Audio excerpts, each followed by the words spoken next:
Nós que estamos aqui, vivos, graças a Deus, com saúde, espero que todos. Mas se nós olharmos para trás, passamos por uma pandemia, perdemos muito, entramos no mês de dezembro, último mês do ano, um mês que normalmente pessoas, nós, tiramos para refletir um pouquinho o que foi o nosso ano, o que nós fizemos, o que deixamos de fazer, aquilo que foi importante, menos importante, talvez alguns propósitos que tenhamos assumido no início do ano e o final do ano está chegando e nós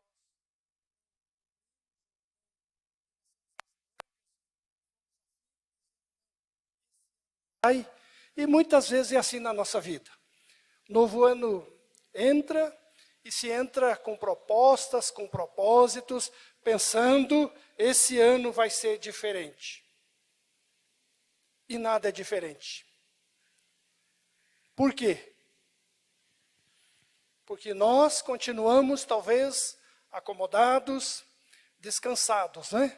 Mas se nós pararmos para olhar para trás, como foi esse ano, talvez vamos descobrir algumas coisas que começamos a fazer e desistimos do caminho, paramos por motivos diversos, às vezes por canseira, às vezes por problemas financeiros, talvez por preguiça, talvez por desânimo, talvez porque alguém disse que não ia dar certo e você acabou desistindo, mas na nossa vida é assim. Às vezes nós planejamos, damos metas, e nós sabemos onde nós queremos chegar, e às vezes nós não conseguimos. Por quê? Porque muitas vezes coisas acontecem na caminhada, e que nos desvia, ou que nos tira daqueles propósitos, daquilo que nós almejamos, daquilo que nós sonhamos, daquilo que nós queríamos fazer, ou aonde nós queríamos chegar. Muitas vezes é assim. Um imprevisto acontece e bagunça tudo a nossa vida. Atrapalha, estraga todos os nossos planos. Provavelmente, nessa pandemia que nós passamos, eu imagino que isso aconteceu na vida de muitas pessoas. Tinham planos, tinham metas, tinham sonhos, tinham emprego e, quem sabe, por causa da pandemia, tiveram que desistir.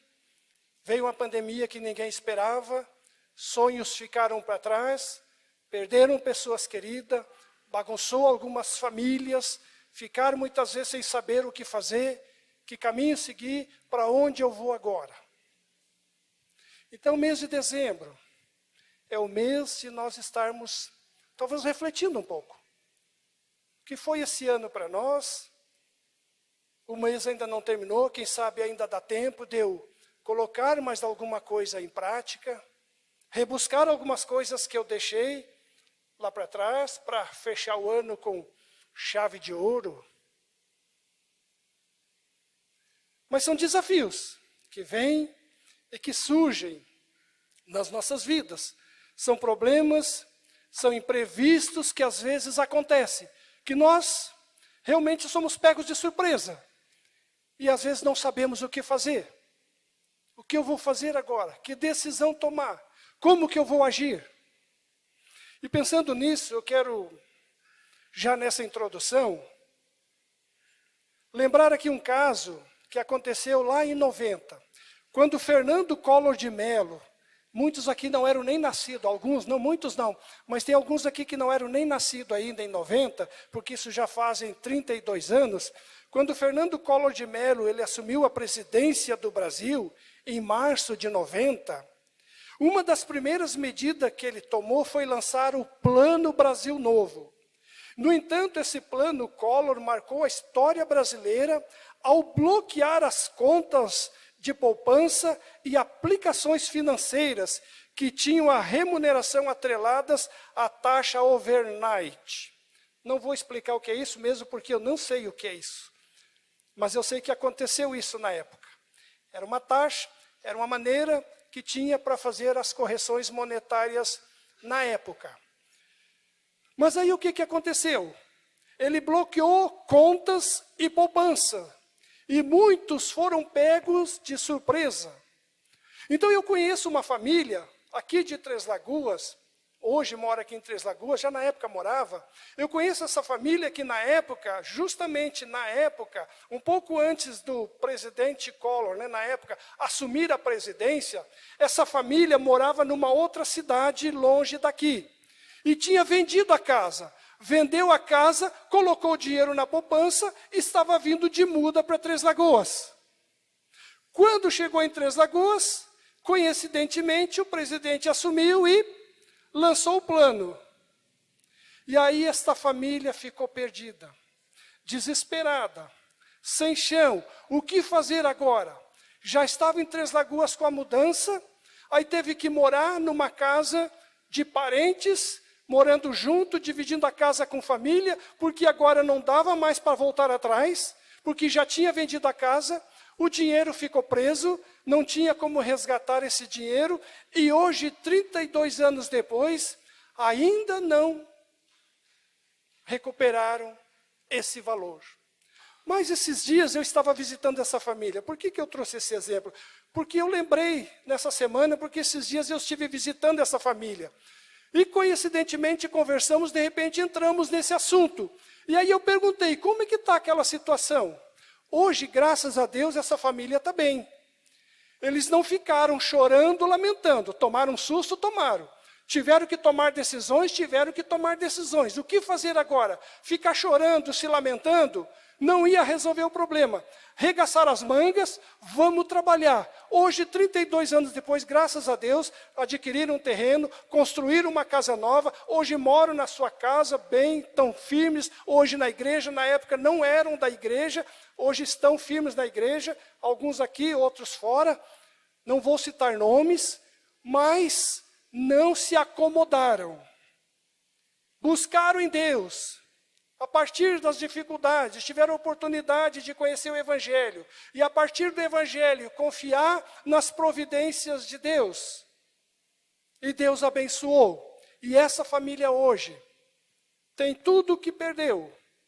Mas uma luzinha acendeu lá no final do túnel. Conversando com a família esses dias, aí a esposa, hoje o marido é falecido, e por causa do inventário, ela disse, olha, tem uma luz no final do túnel.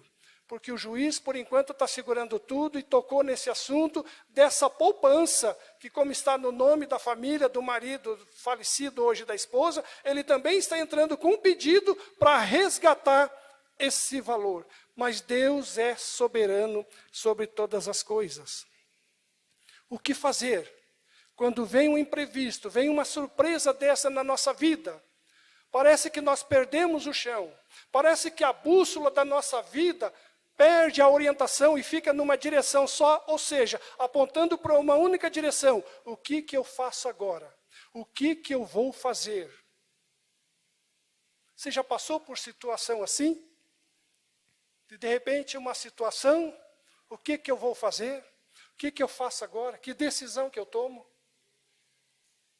Uma situação que parece muitas vezes desesperadora, mas para nós, igreja, eu quero dizer que nós precisamos entender uma coisa, de que mesmo que as coisas fujam do nosso controle, elas continuam rigorosamente sob o controle de Deus. Porque nós cremos no cuidado amoroso de Deus. Ele trabalha para aqueles que nele esperam. Ele governa os céus e a terra, e também o destino da nossa vida. Então, para nós que cremos, talvez, quem sabe ainda adiante, vamos passar por algumas incertezas, de repente por algo que vai nos surpreender, por algo que nós não esperamos. E temos que tomar decisões. E o que eu vou fazer agora? Algo que pode bagunçar a nossa vida. Então, para isso, irmãos, eu quero usar um texto que aconteceu, não financeiramente, mas aconteceu algo que veio atrapalhar, estragar e confundir um pouco os planos de um casal. Quero convidar vocês a abrir lá em Mateus capítulo 1. Mateus capítulo 1, dos versículos 18 ao 25. Mateus capítulo 1, 18 ao 25.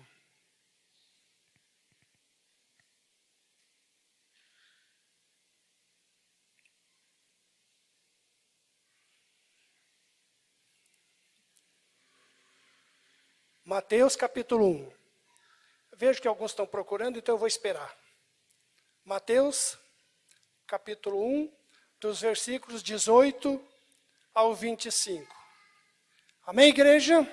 Eu passo a ler. Eu estou na NVI, né, na Nova Versão Internacional. Fala aqui sobre o nascimento de Jesus. E foi assim o nascimento de Jesus Cristo. Maria, sua mãe, estava prometida em casamento a José. Mas antes que se unissem, achou-se grávida pelo Espírito Santo.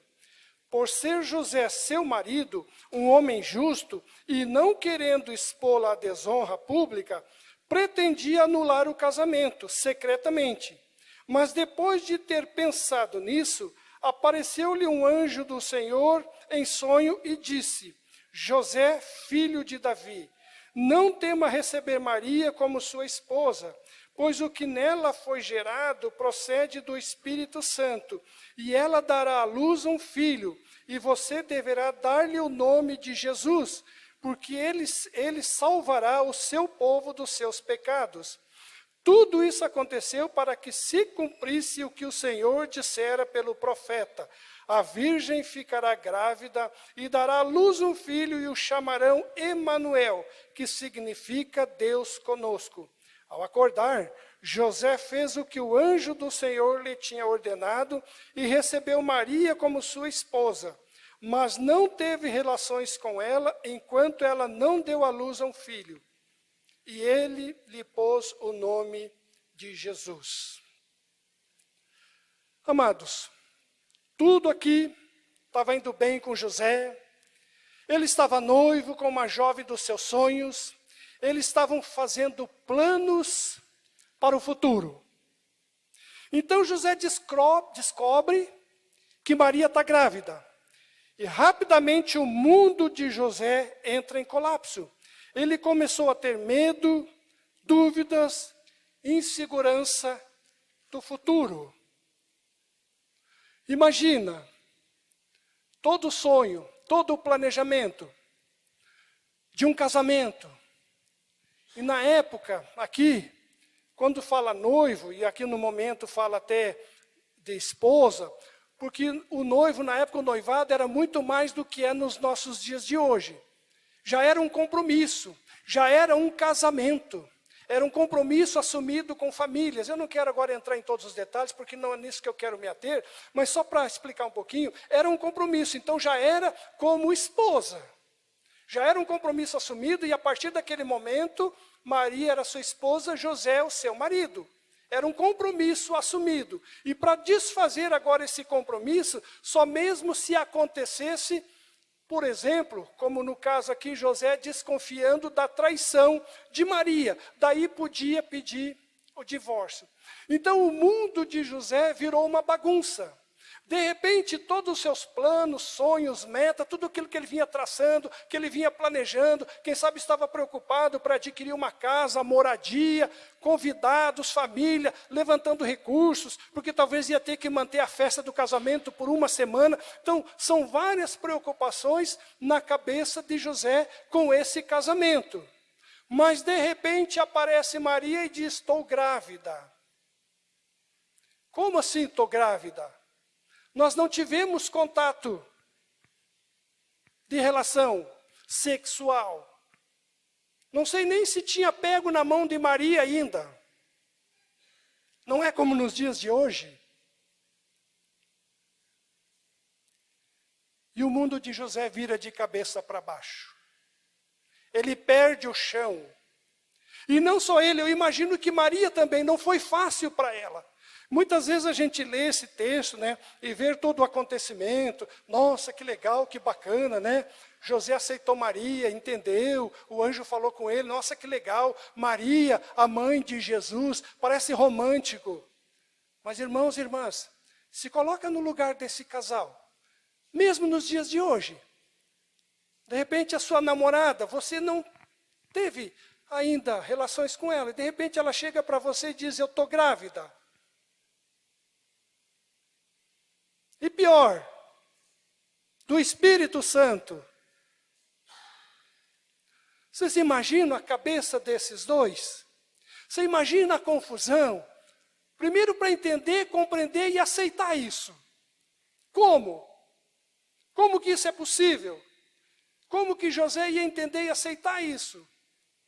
Era difícil para qualquer um de nós, mesmo nos dias de hoje, lendo as Escrituras, mas como que isso aconteceu? Como que Deus agiu de tal maneira de que Maria engravidasse sem ter tido contato, sem ter tido relação com homem nenhum? Como que isso entra na cabeça de José agora? Então, irmãos, o mundo de José realmente virou de cabeça para baixo. E acredito que para Maria também não foi fácil.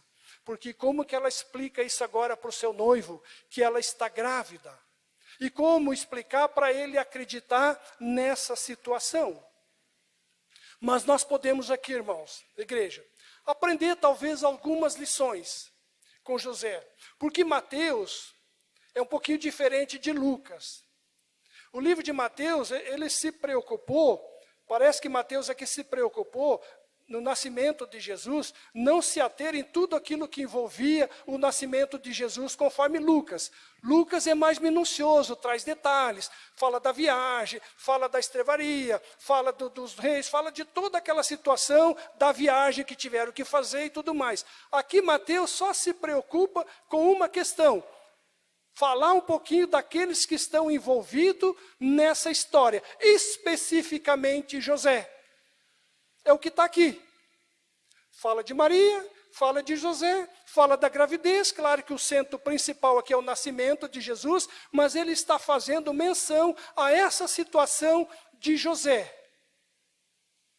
Um pouco diferente de Lucas. E se nós olharmos um pouquinho as Escrituras, poder pesquisar um pouquinho, nós vamos ver que já esse nascimento, que antecede esse nascimento de Jesus, já traz certas preocupações e certos medos para algumas pessoas. Tanto é que o anjo faz 4 visitas. Ele não faz apenas a visita para Maria e para José. Ele primeiro visita Zacarias, isso vai estar lá em Lucas. O profeta, ele visita Zacarias, já em idade avançada, diz a palavra que ele vinha muito tempo orando para ter um filho, para a gravidez da sua esposa Isabel, que é prima de Maria, e nada de engravidar. E um belo dia, já em idade avançada, o anjo aparece e fala com Zacarias, e ele diz para Zacarias: não temas, não tenha medo, não duvide, porque o que vai acontecer ali já mexeu um pouco com a vida daquele casal. Mas como? Já em idade avançada. Vamos dizer, já velhinhos. E aí vem a segunda aparição, agora para Maria. E quando ele conversa com Maria, também a mesma coisa. Não temas, Maria. Porque o que vai acontecer vai bagunçar, vai mexer um pouco com a tua vida. Mas não temas. Mais adiante agora com José.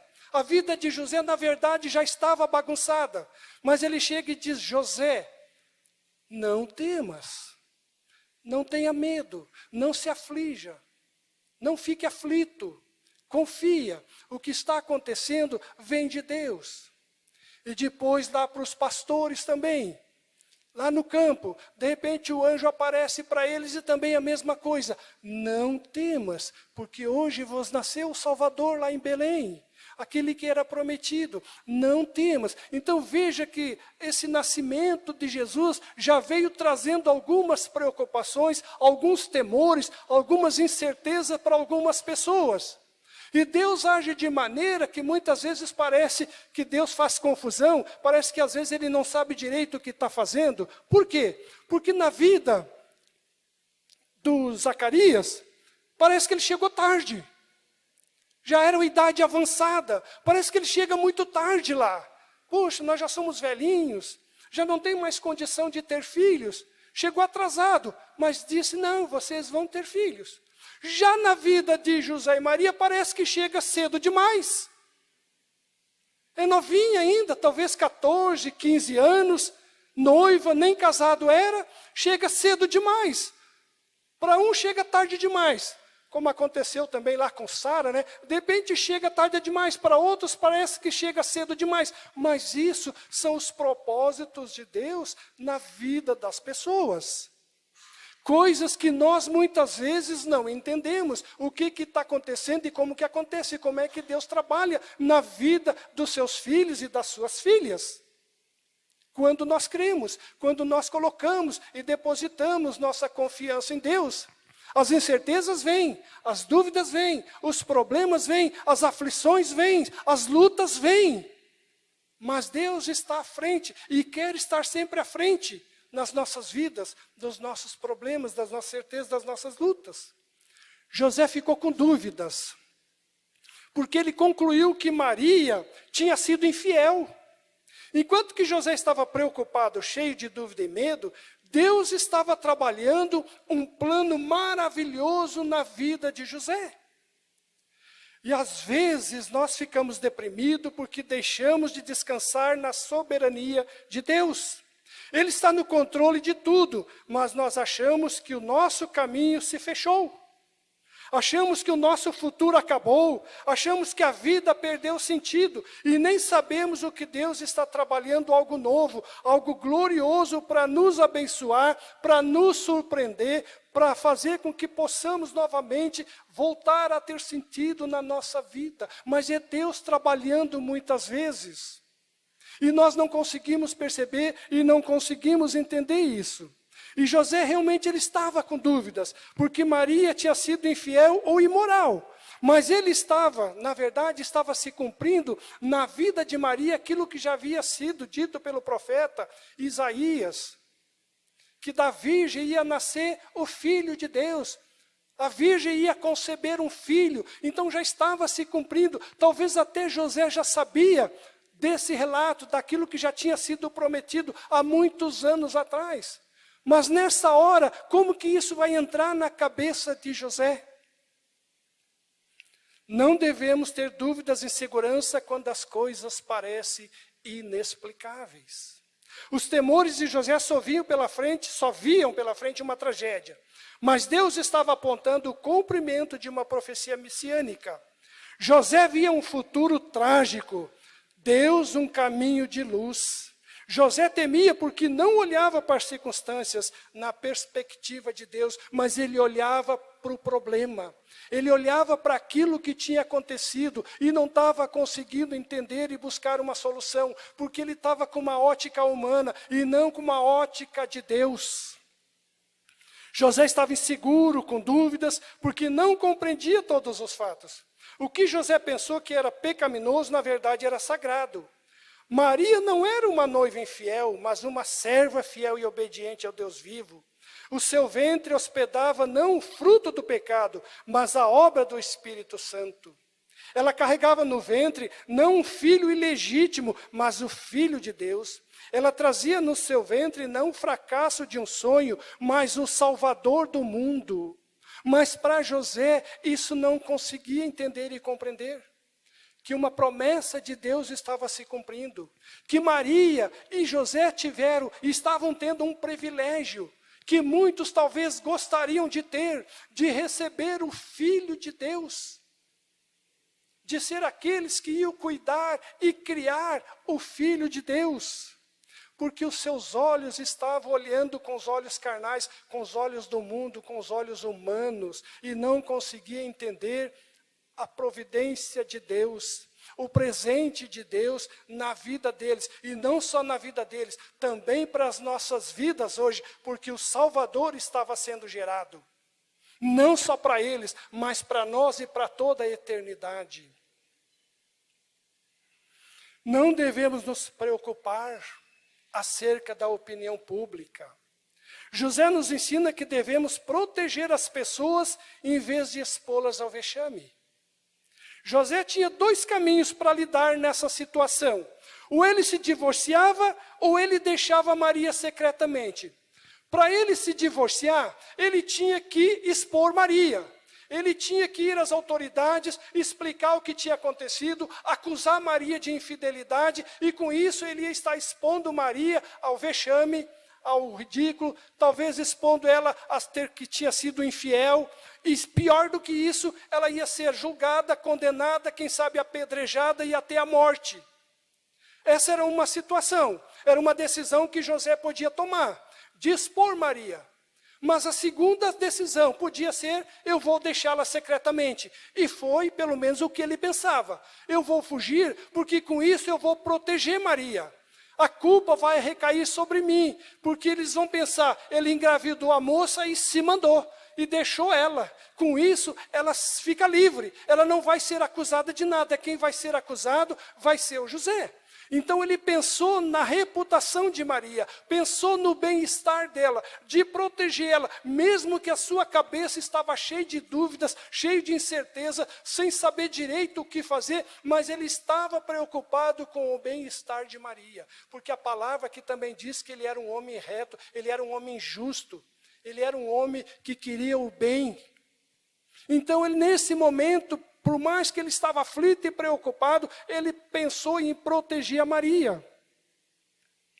Mas o seu medo, porém, é porque ele permitiu que a opinião dos outros determinasse o seu futuro. E muitas vezes, amada igreja, nas nossas vidas, às vezes nós deixamos de tomar decisões importantes, de fazer coisas importantes, porque nos deixamos levar pela opinião de outros, que às vezes essa opinião, ela vem carregada de ciúme, de inveja, porque ela não quer ver o teu bem, ela não quer ver o meu bem, então ela vem te dando conselhos, tudo diferente, ao contrário, para você desistir dos seus sonhos, desistir daquilo que Deus está te dando e está te mostrando, é por aqui meu filho, é por aqui minha filha, mas você acaba desistindo. O que eu vou fazer, que caminho eu vou tomar, que decisão que eu vou tomar?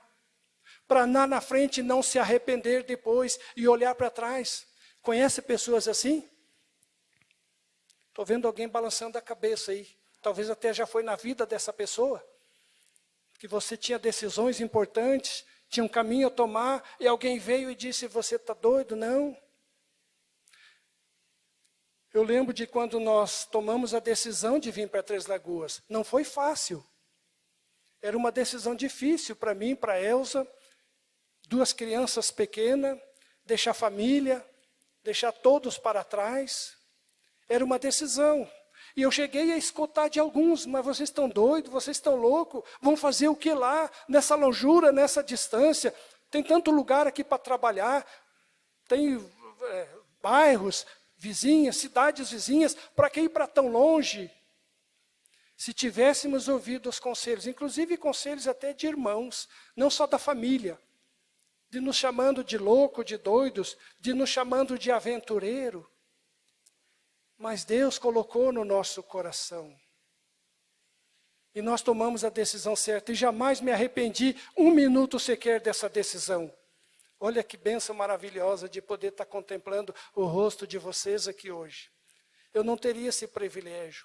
E se José tivesse fugido, tivesse colocado em prática o seu plano, tivesse abandonado Maria, olha o privilégio que ele ia perder de carregar nos seus braços o Filho de Deus. Mas ele foi visitado pelo anjo. Graças a Deus por isso. A nossa responsabilidade é fazer o que Deus determina que façamos. Quando nós tememos o que os outros vão pensar de nós, nós deixamos de fazer o que Deus nos manda fazer. Quando nós tememos o que os outros vão pensar ou falar, nos afastamos das pessoas que mais amamos por causa das nossas suspeitas infundadas.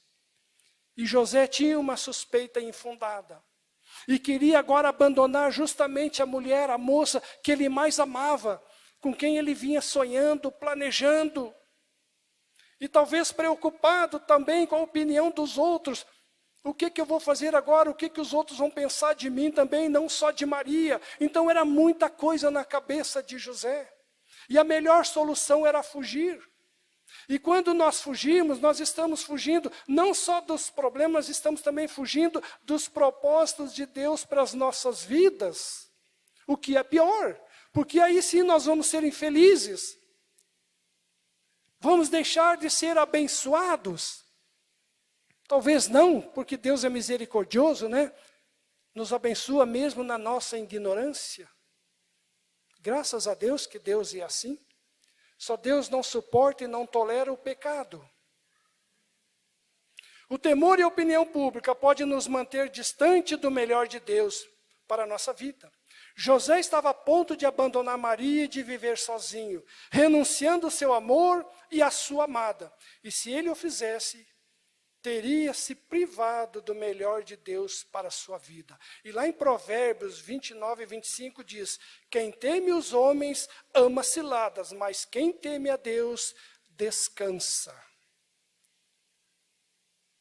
Claro que devemos ouvir conselhos, mas conselhos de pessoas que nos amam e que querem o melhor para a nossa vida. Pessoas que têm o temor de Deus, que vai nos dar bons conselhos.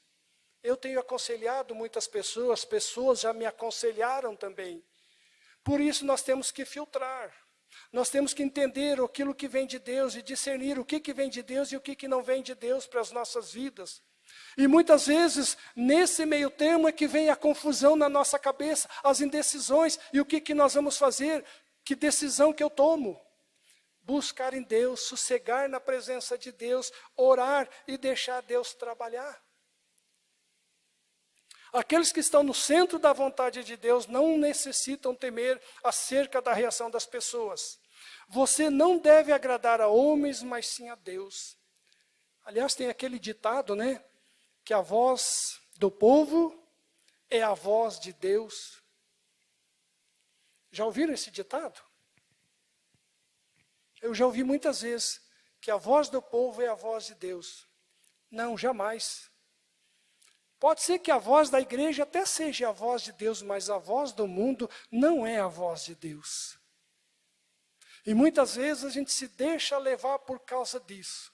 Por causa desses pensamentos, ou desses conselhos, ou dessas vozes que venham tentar nos tirar dos nossos sonhos, dos nossos projetos, do nosso caminho que nós estamos trilhando. E muitas vezes tentar nos tirar da fé, tirar da igreja.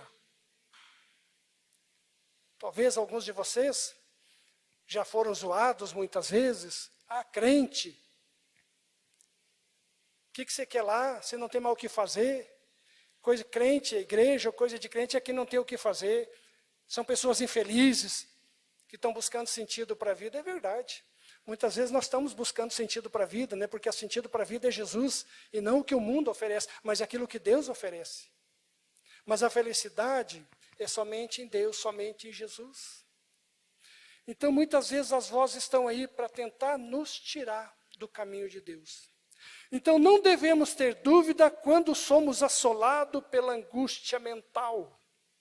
José ficou com dúvida porque sua mente não se desligou do problema. Em vez de buscar o esclarecimento dos fatos, ele estava pensando no problema continuamente. Logo depois da visita do anjo Gabriel, Maria viajou para a Judeia e lá ficou 3 meses na casa da prima Isabel. E o texto nos dá a entender que Maria guardou em silêncio o que aconteceu.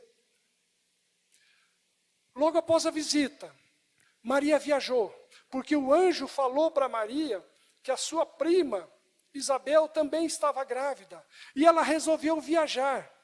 E pelo que eu li, e dei uma pesquisada, era uma viagem longa. Para a época, eram em torno de 140 a 150 quilômetros, se eu não me engano. E isso provavelmente ela foi a pé. Você imagina, numa região talvez montanhosa, com estradas difíceis, e ela viajou.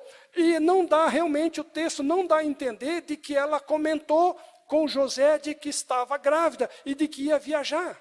Provavelmente foi uma fuga, talvez algo que ela achou de viajar, de se distanciar um pouco, para tentar amenizar, entender o que eu faço agora. Enquanto isso, José ficou preocupado. Por que a minha noiva viajou? Por que ela não me avisou? Por que ela está demorando tanto? A cabeça de José não parava de trabalhar, de pensar. E pior, aí quando ela voltou 3 meses depois, aí a gravidez já estava aparecendo. E aí ela se depara com José, e aí José fica mais assustado ainda. Demorou tanto, não me dava recado, não mandava, não conversava. E na época não tinha o celular, né, o WhatsApp, para poder comunicar com rapidez. Né? Era tudo difícil, não é como hoje. Como? E de repente ela chega e José olha para ela assim, tem coisa errada aí.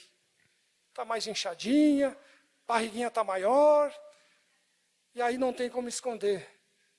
Né, Daline? Chega num momento que não tem como esconder, né? Não tem jeito. Tem que falar para a igreja, né? Ô, igreja. Sabe, irmãos, não que estava escondendo, né? Longe disso. Que Deus abençoe, né? E já está abençoando. Mas, não tem, chega no momento que não tem como esconder. E ela talvez não disse para José, estou grávida. E aí agora então que José entra em parafuso. Meu Deus, e ainda vem e agora volta e grávida. Com quem é o malandro que ela se meteu? Será que foi com algum soldado romano que ela se entregou, que ela me traiu? O que eu faço agora? Então a cabeça, imagina 24 horas a cabeça de José trabalhando. Toda essa situação. Não é fácil, eu imagino. Se nós pararmos para pensar um pouquinho, tenta se colocar um pouquinho no lugar de José. Como que você, homem que está aqui hoje presente, reagiria numa situação dessa? Não foi fácil. Não foi fácil mesmo. Provavelmente ele não consegue dormir, está angustiado. Muitas vezes é assim na nossa vida, os nossos problemas, né? Quando nós temos problemas, às vezes, nos tira o sono, o apetite, não conseguimos desligar a nossa mente, não conseguimos descansar, não conseguimos raciocinar direito, ficamos atordoados, ficamos confusos, ficamos cheios de dúvidas, cheios de incertezas. Mas a vida continua e decisões precisam ser tomadas. Nossos problemas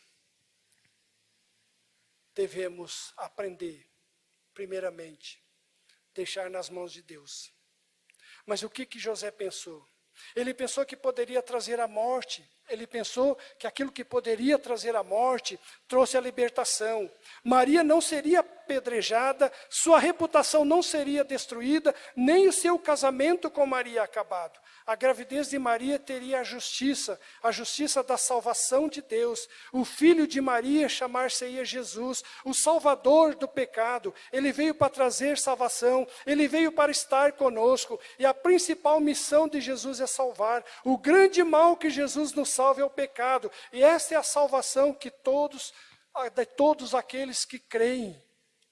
Então, imagina, provavelmente a cabeça de José era trabalhando 24 horas com essa situação, sem poder descansar, sem entender, sem saber o que fazer, inquieto, preocupado. Mas é quando o anjo fala com ele, que traz a tranquilidade para ele.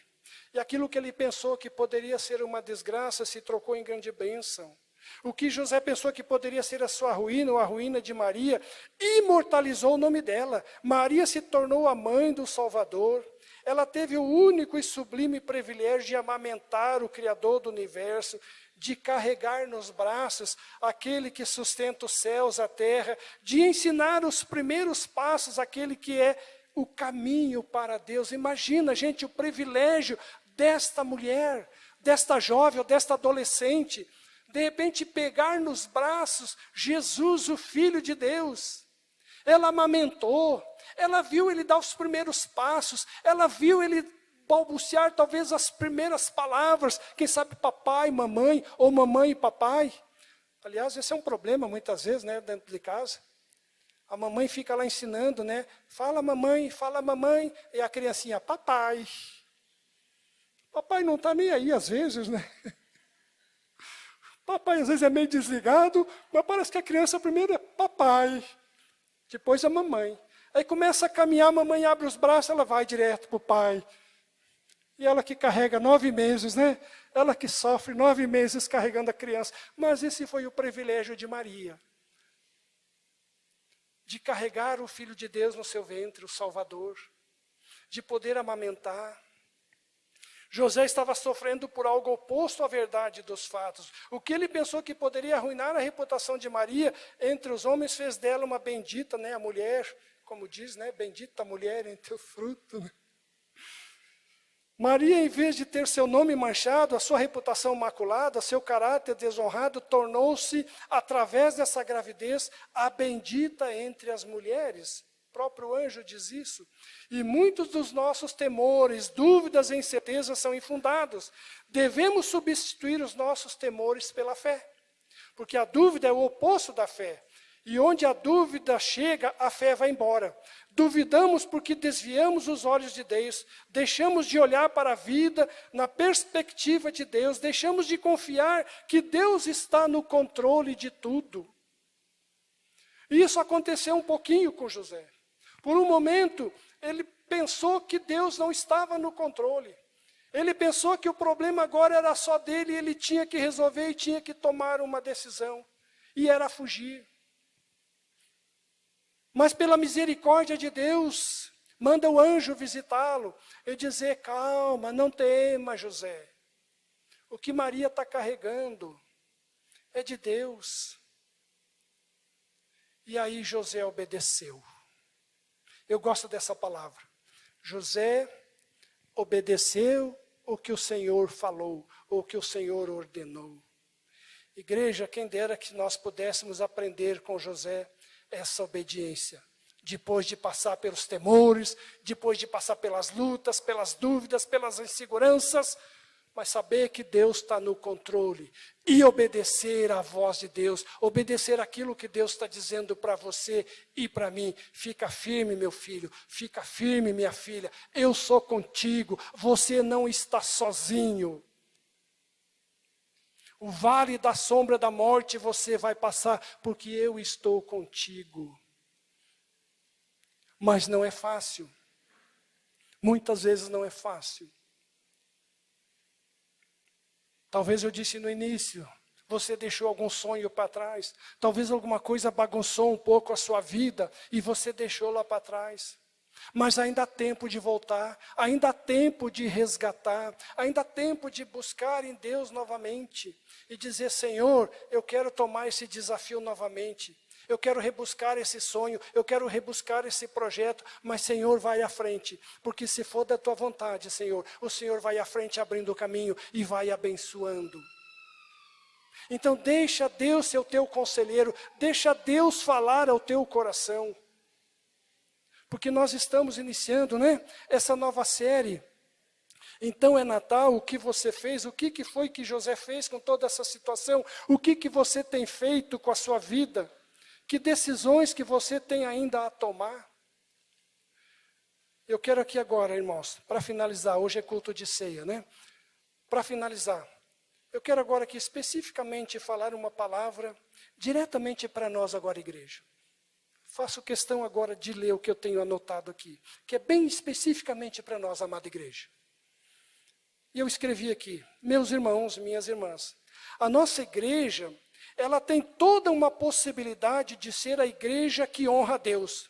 Temos muitas virtudes, muitos dons, somos de muitas formas uma boa igreja. Você crê nisso? Amém, igreja? Mas temos um defeito que precisamos claramente corrigir. Ainda somos, na maioria, um povo que não se doa ao serviço de Deus com todo o coração. Depois, se você não concorda com o que eu escrevi, você pode vir conversar comigo, depois no particular, tá? Muitos de nós ainda são pessoas que vivem à margem da obediência total. Procuram manter um padrão de vida cristã, mas não se entregam completamente a Deus. Ainda precisamos nos voltar para Deus, para o servir de todo o nosso coração, forças, entendimento e alma. Vamos orar durante esses dias que antecedem o final deste ano e vamos clamar que o Senhor conquiste os nossos corações, como prometeu pelo profeta Ezequiel, que nos dê um coração de carne em lugar de pedras endurecidas dentro de nós. Clamemos ao Senhor que coloque em nós a sua palavra e por seu Espírito nos faz andar nas suas leis e lhe obedecer e amar plenamente. Finalizando, amada igreja, um dos maiores testes é o dia de amanhã. Porque podemos estar como José, em um sono no qual nós ouvimos a voz de Deus a falar ao nosso coração. Mas vamos sair desse lugar, vamos acordar. A questão é, vamos obedecer? Como eu disse antes, por isso que eu gosto muito daquela palavra. E José obedeceu. Nós temos muito que Deus tem nos dado, Deus tem nos mostrado, Deus tem colocado nas nossas mãos. Mas nós temos obedecido aquilo que Deus tem colocado nas nossas mãos, aquilo que Deus tem dado para nós administrarmos com fidelidade.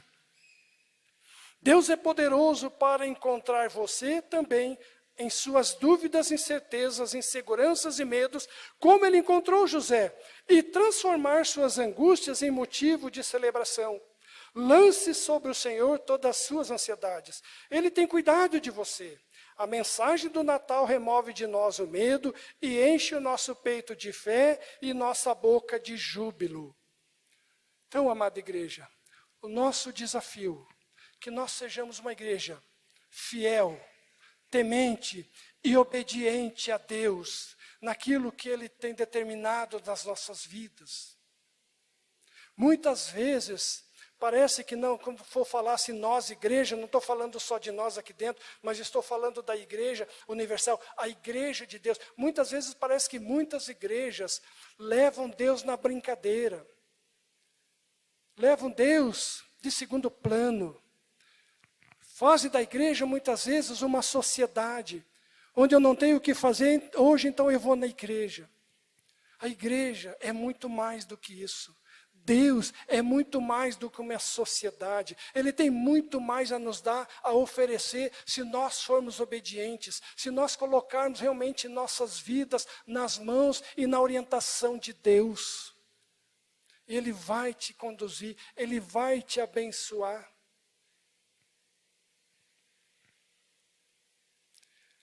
Aí eu lembro da nossa vinda, falei, né, antes, da nossa obediência para vir para Três Lagoas. Foi uma decisão difícil. E a decisão mais difícil foi no caminho, quando nós estávamos vindo para cá. Quando nós sofremos aquele acidente. Aí a minha vida bagunçou e foi mais ou menos como a de José. Quando nós sofremos aquele acidente, graças a Deus que as crianças não estavam juntos, nós estávamos vindo num outro carro para conhecer Três Lagoas. Quando nós sofremos aquele acidente, que eu já contei algumas vezes, a maioria de vocês já conhece a história. Quando nós sofremos aquele acidente que deu perda total no carro, mas Deus guardou as nossas vidas, mas ali eu tive que tomar uma decisão. O que eu faço agora? O que vou fazer agora? Será que é a vontade de Deus de ir para Três Lagoas mesmo? Será que eu estou no caminho e na decisão certa? Será que é isso que Deus quer mesmo da minha vida? E comecei a pensar na família em casa, pensando na Joyce, né? Hoje está aqui, não vou falar a idade dela, né? Certinho? Hoje está aqui a nossa filha Joyce, mas na época ela estava com 3, eu acho que ia fazer 4 anos de idade. Quando nós saímos para essa viagem, eu nunca vou esquecer, quando nós saímos para essa viagem, era final de dezembro, na final de novembro, o aniversário dela foi ontem, né? Dia 3 de dezembro. Então ela falou assim para mim, papai, você vai voltar para o meu aniversário? Eu disse, vou. Promete que vai voltar para o meu aniversário? Sim, o papai vai voltar para o seu aniversário. E quase que não volta. Mas Deus estava no controle, assim como na vida de José. Mas a certeza que eu tive, no meio daquelas dúvidas, foi quando eu olhei aquele carro, que teve perda total. E foi quando um policial disse para nós, naquele dia lá, ele disse, olha, essa curva aqui, ela é muito traiçoeira, volta e meia dá acidente. E todo acidente que nós viemos atender, tem pelo menos uma vítima fatal. É a primeira vez que nós estamos vindo e não tem vítima fatal. Glória a Deus. Aleluia. Deus é soberano, Deus é maior. Guardou as nossas vidas. Heraldo, como você diz, estou até arrepiado. O Espírito de Deus trabalha. nós temos que colocar as nossas vidas e deixar Deus trabalhar. Amém, igreja?